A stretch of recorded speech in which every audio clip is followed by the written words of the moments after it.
সেই চুন খায়া মুখ পোলা এখন তোমরা যতই এদের যদি বলো আমরা বিশ্বাস করতে রাজি না। তবে তোমাদের কাছে অনুরোধ, এই দিবা সত্য তোমরা দেখো না যে পার্বত্য অঞ্চল উত্তরবঙ্গ মিলে আলাদা খ্রিস্টান রাজ্য গঠন করবা, এই চিন্তা মাথা থেকে বাদ দাও। কেন? আরে শোন, পূর্ব তীরটা একজন হাজি শরীয়তুল্লাহ পায় না, দক্ষিণ চূড়ান্ত একজন হাজি শরীয়তুল্লাহ পায় না। বাংলাদেশ তার কপাল ভালো, এই তুমি হাজি শরীয়তুল্লাহ পেয়েছে, এই তুমি আল্লামা আহমদ শফি পেয়েছে, এই তুমি আল্লামা আমিন পেয়েছে। তাদের রোহানি সন্তানরা মরে যায় নাই। টুকরা টুকরা করার আগে একবার শোন, এই জমিনে শাইখুল হিন্দের রক্ত পড়েছে, এই জমিনে হাজি শরীয়তুল্লাহর ঘাম চলেছে, চোখে পানি পড়েছে। এই জমিনকে টুকরা টুকরা করে ঠাকুরের কথা আমরা যদি বুঝি, আমার মানচিত্র হুমকির মুখে, আমার দিন হুমকির মুখে, চেহারা তুলাঙ্গা একটাকে পালাতে দেওয়া হবে না।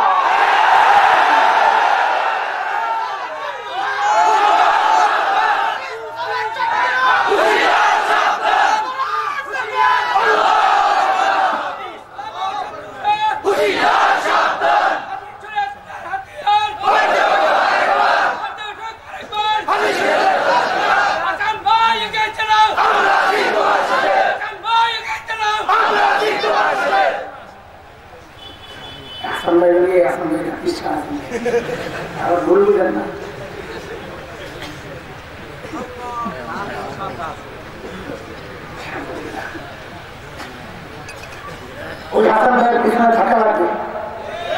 লম্বা সময় আপনাদের আন্দোলনে গ্যাপ পড়েছে, এটা দুঃখের সাথে বলতে হয়, রাগ করেন না আপনারা। হাজি শরীয়তুল্লাহর অনুসারী এরকম বাতিল নাস্তিক মুরতাদদের বিরুদ্ধে চুপচাপ থাকতে পারে না। তাই হাজি শরীয়তুল্লাহর সাথে গ্রেফতারি করা হবে। মুসলমান ফরাইকা আন্দোলন নতুন করে জেগেছে, ঘুমায় থাকার সময় নাই ইনশাআল্লাহ। হাজি শরীয়তুল্লাহর জাপদের হুঙ্কারে যেমন বাতিল পালাতে বাধ্য হয়েছে, হাজি শরীয়তুল্লাহর যোগ্য উত্তরসূরি এখন মাওলানা মুহাম্মদ হাসান আব্দুল্লাহ হাসান দাঁড়িয়ে গেছে তার সঙ্গীদেরকে নিয়ে, ছোট ভাইদেরকে নিয়ে।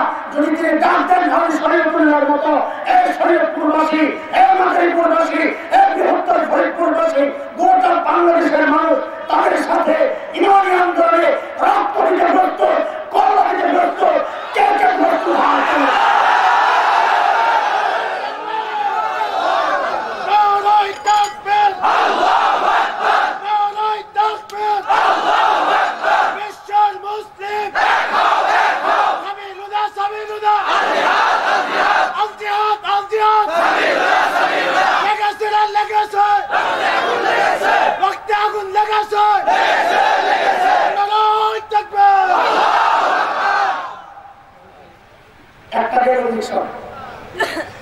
আমার নবীর শান আর মান শোনাই দিচ্ছে, কি শোনা করে ভাই? আমার নবীকে আল্লাহ এত মর্যাদা দিচ্ছেন কোন কারণ? আল্লাহ যখন আমার নবীকে দুনিয়ায় পাঠান, ওই যে মেয়ে বিয়ে দেওয়ার সময় জিজ্ঞেস করে বাবার নাম কি, দাদার নাম কি, মায়ের নাম কি। আল্লাহ আমার নবীকে পাঠাইছেন কার ঘরে? আব্দুল্লাহর ঘরে। কার ঘরে? কেন? আব্দুল মুত্তালিবের আরো ছেলেও তো ছিল, আব্দুল শামস, আব্দুল উজ্জা, হারিস, আব্দুল হারিস, নওফল, আব্বাস, হামজা। কারো ঘরে না পাঠাই আল্লাহ পাঠাইলেন আব্দুল্লাহর ঘরে।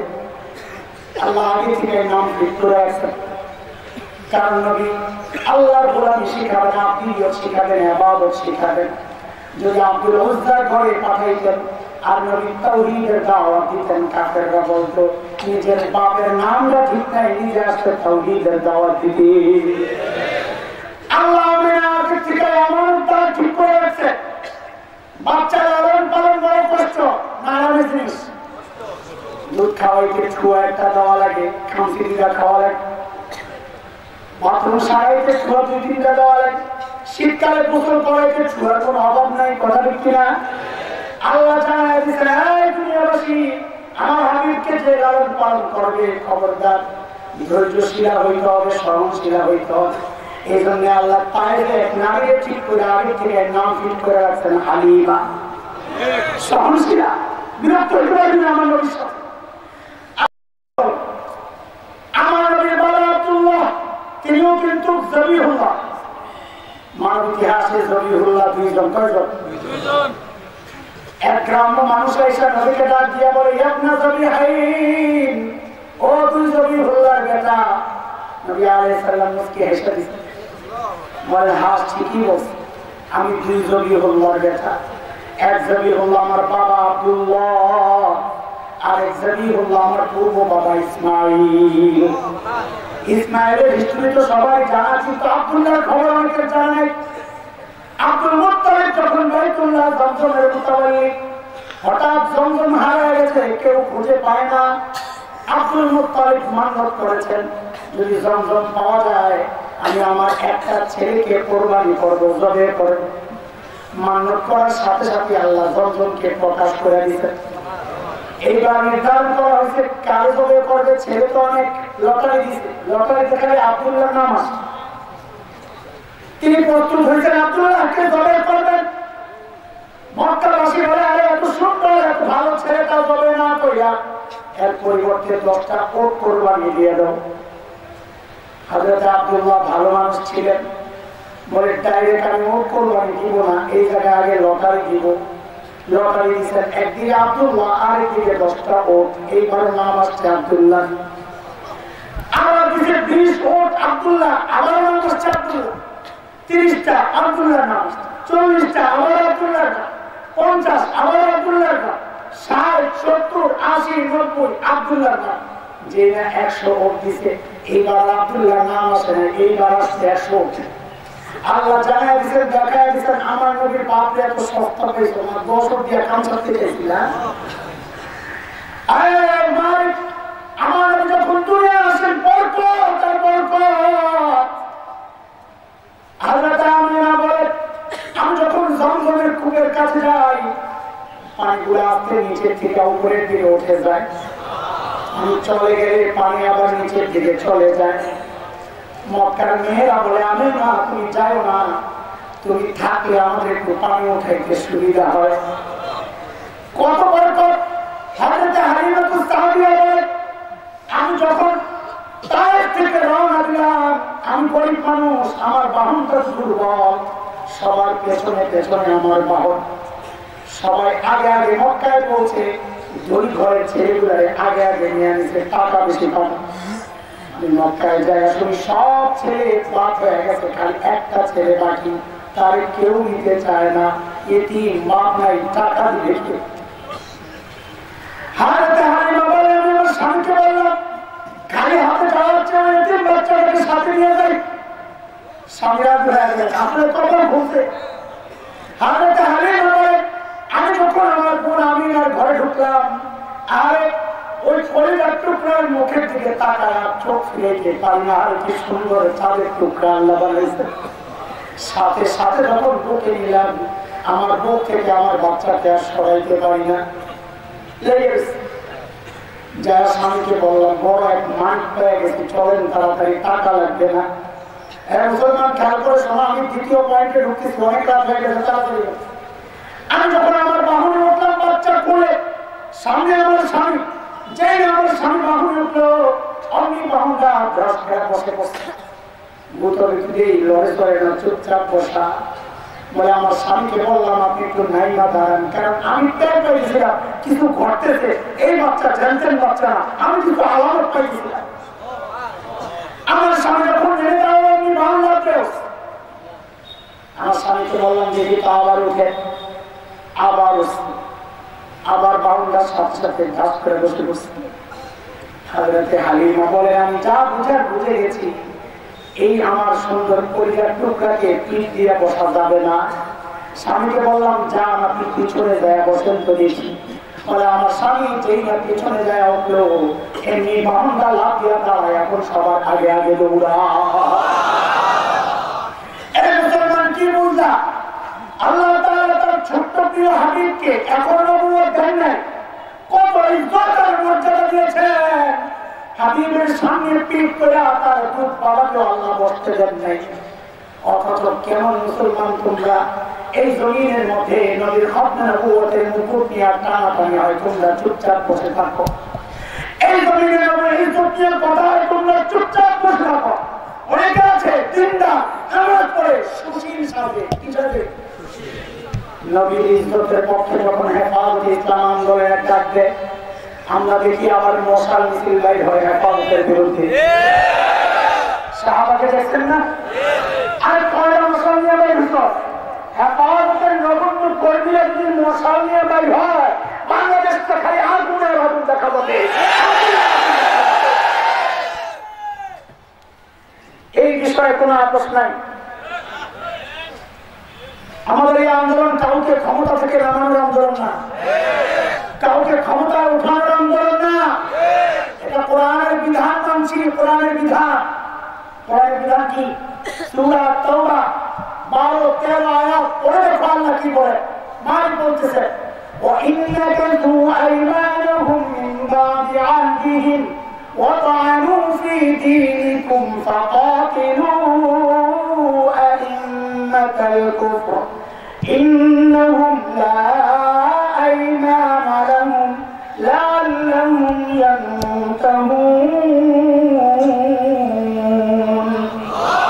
আল্লাহ বলেছেন যারা দিনকে নিয়ে কটাক্ষ করে নবীকে গালি দেয় দাড়ি নিয়ে কটাক্ষ করে টুপি নিয়ে কটাক্ষ করে পর্দা নিয়ে কটাক্ষ করে লা ঈমান লাহুম এদের সাথে কোনো আপোষ নাই কোনো চুক্তি থাকতে পারে না মৈত্রী চুক্তিও না কূটনৈতিক চুক্তিও না এই জন্যই আমাদের দাবি বর্তমানে যে ফ্রান্স যেহেতু আল্লাহর নবীকে নিয়ে তারা তাচ্ছিল্য করেছে ব্যঙ্গচিত্র অঙ্কন করে প্রদর্শন করেছে রাষ্ট্রীয় সন্ত্রাস করেছে এই জন্য আমরা বলি তাদের সাথে কোনো মৈত্রী চুক্তি থাকতে পারে না কোনো কূটনৈতিক চুক্তি থাকতে পারে না যেই জমিনে লাখো বার উচ্চারিত হয় আশহাদু আন্না মুহাম্মাদুর রাসূলুল্লাহ ওই জমিনে নবীর দুশমনদের দূতাবাস থাকতে পারে না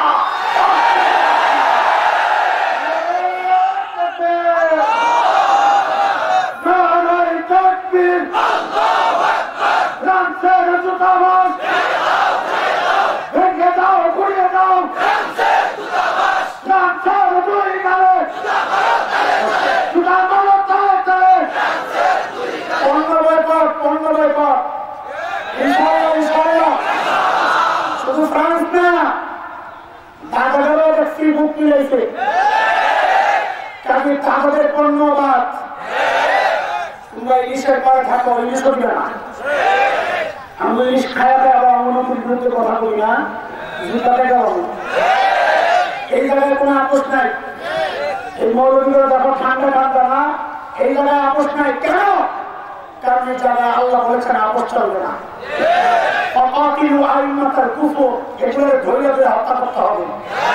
আমরা হত্যার কথা বলি না আমরা রাষ্ট্রের কাছে আবেদন জানিয়েছি তারা হত্যা করবে আমাদের অন্য কোনো দাবি আমরা মানি না একটাই দাবি আল্লাহ নবীকে নিয়ে যারা কটূক্তি করবে তাদের অন্য কোনো বিচার মানি না মৃত্যুদণ্ড দিতে হবে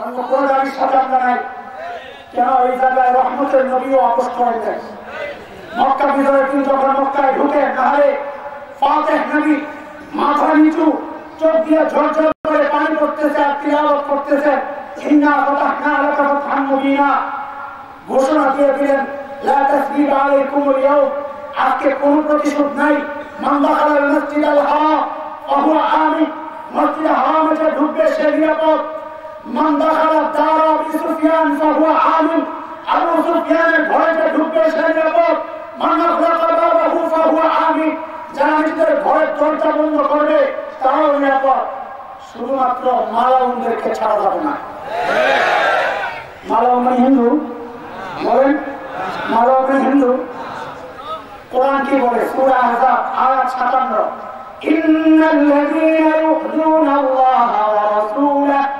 লা'নাহুমুল্লাহু ফিদ দুনিয়া ওয়াল আখিরাহ মালাউন আল্লাহর রাসূলকে যারা কষ্ট দেয় এরকম দাড়িওয়ালা টুপিওয়ালা হয় এরাও মালাউনের শাস্তি কি 61-62 আয়াতে আল্লাহ জানায় দিয়েছেন মালউনিনা আইনামা সুকিফু উখিযু ওয়া কুতিলু তাকতীরা বলে আগের সিস্টেম অতল বোতল আগের সিস্টেম এখন সুশীল সমাজে এগুলো চলবে না আল্লাহ আমাদের সুশীল বুঝাইছ না সুন্নাতাল্লাহিল্লাতী ক্বাদ খালাত মিন ক্বাবল ওয়ালান তাজিদা লিসুন্নাতিল্লাহি তাবদীলা। সিস্টেম আগেটা এখনো চলবে। নবীকে যারা গালি দিবে, দিন কিনা যারা কটাক্ষ করবে, ওই মালামদেরকে ছাড়া যাবে না। নবী বলেন এদেরকে ছাড়া যাবে না। শেখ ইবনে তাইমিয়া রাহমাতুল্লাহ আলাইহি তার বিখ্যাত কিতাব আস-সারিমুল মাসলুল আলা শাতিমির রাসূল 15 জনের নাম লিখেছেন, যে নবী আয়েশা ঘোষণা দিলেন এই 15 জনকে যেখানে পাওয়া যাবে সেখানে হত্যা করতে হবে। আব্দুল্লাহ ইবনে খাতাল, কুরতুনা, কুরাইনা, সাহারা, মাকিস ইবনে সুবানা, ওয়াইস ইবনে নাকিব, আব্দুল্লাহ ইবনে সাদ ইবনে আবি সালাম, ইকরামা ইবনে আবি জাহল, ওমর ইবনে আল-আসফর, ওয়াহশি ইবনে হারব, হুমায়রা বিনত আবি ওয়াহাব আল-মাখজুমি, কাব ইবনে জুহাইর, আব্দুল্লাহ ইবনে সিরিয়া, হিন্দা বিনতে উতবা, 15 জনের নাম ঘোষণা করলেন এদেরকে যেখানে পাওয়া যাবে সেখানে হত্যা করতে হবে। নবী আপোষ করছে? কে করেন নাই? রহমতের ন্যায় শুরু, তাই না? লম্বা হিস্ট্রি লেখেন শেখ ইবনে তাইমিয়া। আব্দুল্লাহ ইবনে সাদ ইবনে আবি সালাহ হযরত ওসমানের আপন দুই ভাই। হযরত ওসমান হাত ধরে আসেন নবীর কাছে, ইয়া রাসূলুল্লাহ আমি আব্দুল্লাহর জন্য নিরাপত্তা চাই। রহমতের নবী মুখ ফিরে এসেছেন। কে মুখ ফিরেছেন? কে ফিরেছে? রহমতের নবী, যার গোটা দেহটাই মায়া আর মায়া, সেই নবী এই জায়গায় মুখ ফিরে এসেছেন। হযরত ওসমান আবার ওই পাশে গেছেন, ইয়া রাসূলুল্লাহ আব্দুল্লাহ নিরাপত্তা চাই। নবী আবার মুখ ফিরেছেন। আবার ওসমান এই পাশে আসছে, ইয়া রাসূলুল্লাহ আব্দুল্লাহ ঈমানের শর্তে নিরাপত্তা চাই। আল্লাহ রাসূল নিরাপত্তা দিয়া সাহাবায়ে কেরামকে বলতেছেন, এই আমি যে বারবার মুখ ফিরে দিয়েছিলাম এই সুযোগটা কেন নিয়ে আব্দুল্লাহর কওয়া হয়নি না? তোমার কার কথা? রহমতের নবী। মাশাআল্লাহ, কার কথা? আমাদের দেখো সুশীল সাধনা, এই জায়গায় রহমতের নবীর ভূমিকা দেখো। সব বিষয়ে মেন চলে না, কিছু বিষয় আছে সেখানে ছাড় দেয় নাই, আল্লাহ দেয় নাই, নবী দেয় নাই, আল্লাহ মাহমুদ সরকার নাই, আমরা অভিযোগ ভাবি না। খোদার কসম আমার বিচার কি হবে আমি জানি না। যদি আমার সঙ্গে কোন কুলাঙ্গার আমার নবীকে গালি দেয়, খোদার কসম খাওয়া বলি আমি তার করলা ফলায়।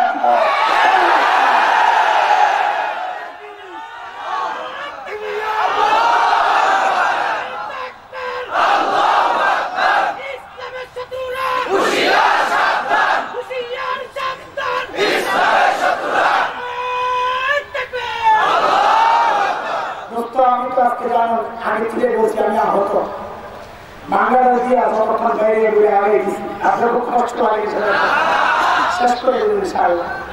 শুধু আমার নবী কত সুন্দর ছিলেন এটা বইলে 3য় ইঞ্জেকশন দেন, 2টা হজমসির ইঞ্জেকশন, 3 নম্বরে একটু বেশি কঠিন, পরেরটা তো আখেরিটা থাকে আসতেছি ইনশাআল্লাহ। আমার নবী কত সুন্দর ছিলেন জানেন? হ্যাঁ, আল্লাহু আকবার। হযরতে শিরা, হযরতে হালিমাতুস সাদিয়ার ছোট্ট মেয়ে বকরি চড়া একা একা যায় বকরি চড়াইতে। একদিন আসতে একটু দেরি হয়ে গেছে, হালিমা দিচ্ছেন বকা, এত দেরি করছে। সীমার মাইন্ডে আছে কাম করে আবার বকাও খাবো না, আমি যাবো না। হালিমা তো বলছেন সীমার কোন জায়গায় হাত দিয়ে কাটবে না, আমার সমস্যা নাই, না গেলে তোমার কুরাইশি ভাই না খায়া থাকবো আমার কি।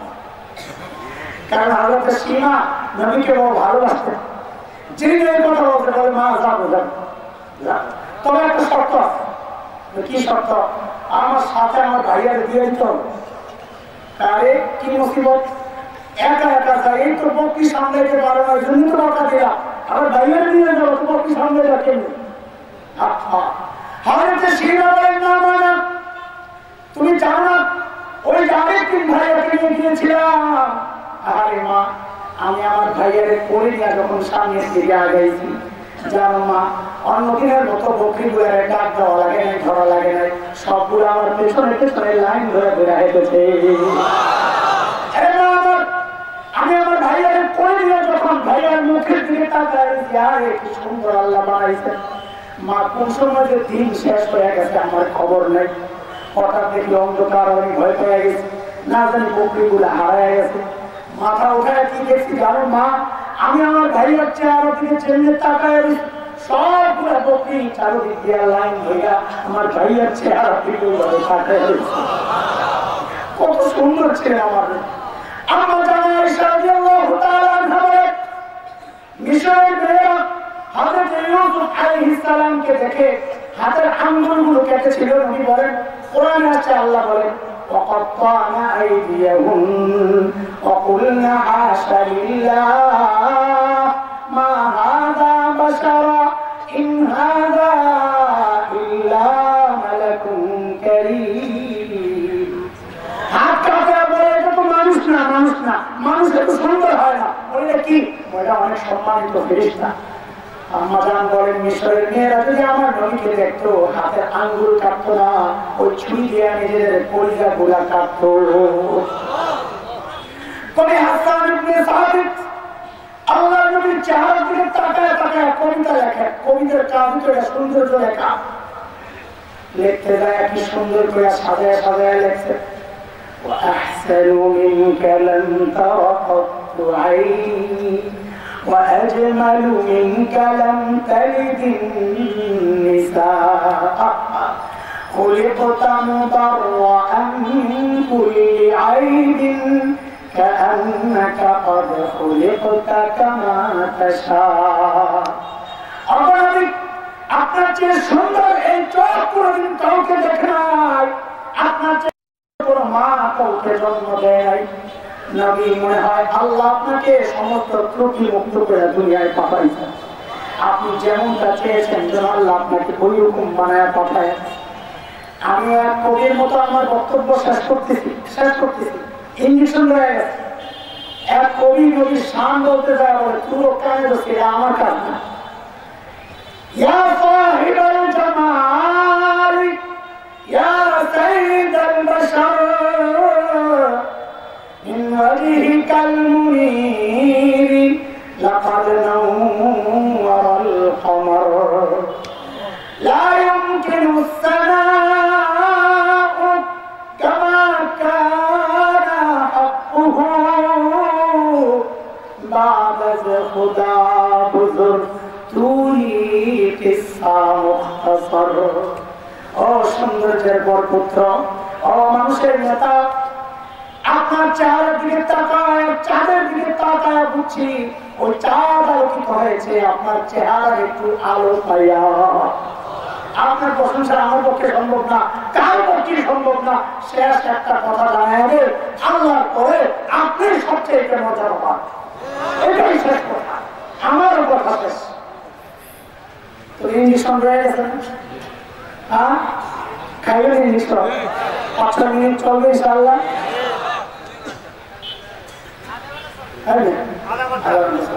কোনো কথা আমি মনে রেখেছি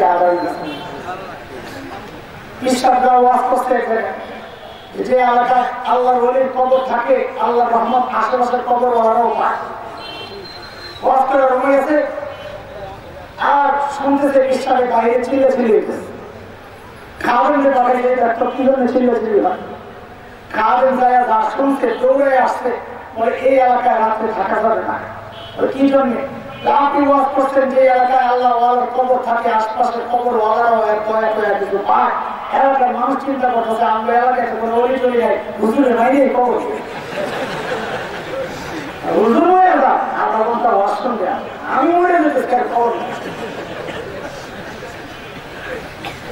শেষ আখের ইঞ্জেকশনটা শোনার আগে দুইটা উদাহরণ শোনা লাগবে। উদাহরণ করে আগে বুঝেন, তারপর ইঞ্জেকশন। আর কথা নেই, যার যাওয়ার যাবে মুরব্বী অনেক দূর থেকে আসছে। তোমাদের মতো জুয়া নিয়ে আমার ফেসবুক চালাও না, ঘুমায় অভ্যাস। মুরব্বীর কেউ অভ্যাস আছে না, এমন যায় একটা পান মুখে যদি আল্লাহ নাম দিয়ে ঘুমায় খেয়ে মাস্টার শান্তি আর শান্তি। এটাই হ্যাঁ ফেসবুক। মুরব্বীকে পান চালানি মুরব্বীদের ফেসবুক, এক হিসেবে এক এক নেশা। আমরা যারা ওষুধ কিনতে যাই, সচেতন গ্রাহক সর্বপ্রথম প্যাকেটটা নিয়ে দেখে এক্সপায়ার ডেটটা ঠিক আছে কিনা। ঠিক আছে কথা বুঝো, কিন্তু যদি দেখে 1 মাস এখনো হাতে আছে, ওই ওষুধ নিতে চায় না, ধরো এটা শর্ট ডেটের মাল, পরিভাষা হচ্ছে এটা, শর্ট ডেটের মাল, এটা নেওয়া যাবে নতুন ভালো। অথবা দিতে এমন ওষুধ যে ওষুধের ডেট এক্সপায়ার হয়ে গেছে 1 মাস আগে, নিবেন আপনারা? 1 মাস আগে ডেট এক্সপায়ার হয়ে গেছে ওই ওষুধ নিবেন? নিবেন না। যদি 1 বছর ডেট পার হয়ে যায় ওইটা নিবেন? ওটা ওষুধ আছে না বিষ? আমার মতো ঘাউড়ে পাবি যদি হয় তো এটা মারবো মাথার মধ্যে। আমার মারার বুদ্ধি করছোস না, বলবেন না? 1 নম্বর উদাহরণ রাখেন।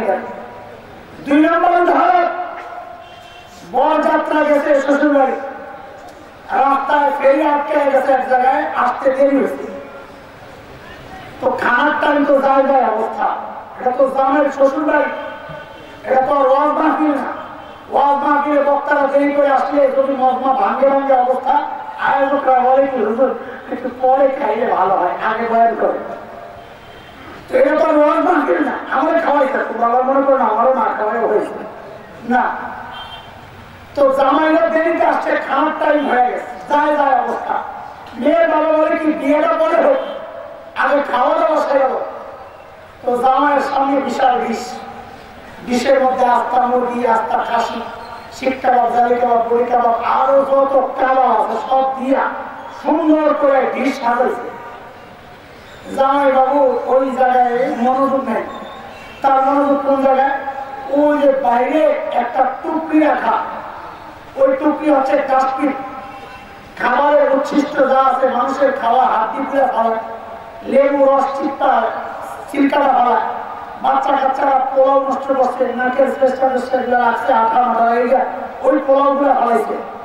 জামাই বাবু ওই জায়গায় তাকায় গেছে, কিছুক্ষণ পর হজরত লাভ দিয়ে উঠছে, ওই খাওয়া বাদ দিয়া ওইখানে গেছে, যাই জোর আসন দিয়া জামাইয়ের মতোই বসছে, বৈশা হাত দিয়ে একটা নিচে নিয়ে ওই যে পোলাও নাকের ময়লা টয়লা সহজে যায়, ওই পোলাও একটু মুখে দেয়, হাতে একটা চাবানি মারে, লেবুতে রস নাই, সিলকারের একটা কামড় মারে, খুব মজা করে, আমি খুব গর্বের সাথে খাইতেছি। দূরের থেকে শ্বশুর দেখছে, বলেন তো শ্বশুর মাইয়া দিবে নিয়ে জামাই দিবে? এই জামাই কি সুস্থ না পাগল?